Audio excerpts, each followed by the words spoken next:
Environ 80 personnes ont donc participé à une marche blanche à Dinan cet après-midi. En juin 2019, Denis, 16 ans, avait été roué de coups devant le CFA d'Okaluk où il étudiait par un autre élève.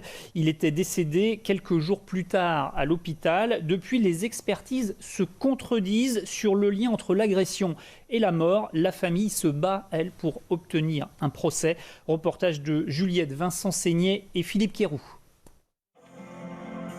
Elle avait promis de connaître les paroles par cœur pour les 18 ans de son fils Denis.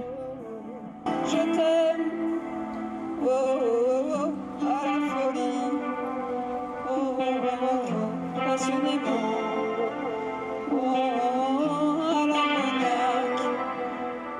À l'ammoniaque du groupe de rap PNL, c'est la chanson préférée de son fils, tué il y a 1 an, à la sortie des cours par un autre élève. Ils étaient 80, famille, amis, des soutiens à se rassembler dans les rues de Dinan en hommage à ce jeune homme. Pour la maman, c'est aussi l'occasion de faire passer un message. J'ai appris qu'il y avait 22 témoins. Adultes, comme au CFA, il y a des adultes et des élèves, et peut-être même professeurs.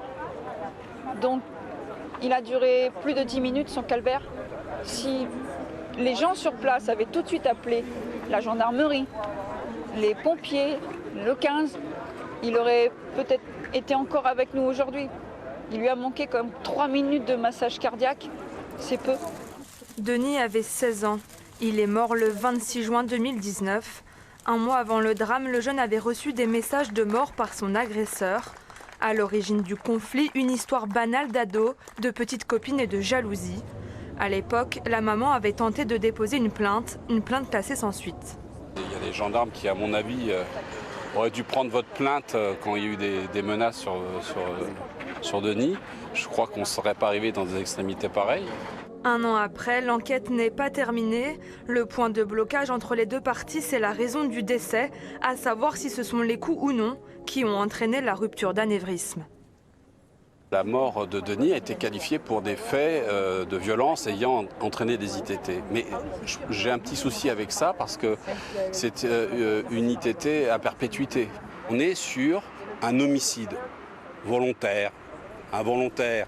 Une 3e expertise a été demandée par la partie adverse. La famille espère que les résultats soient délivrés à la rentrée prochaine et que justice soit faite.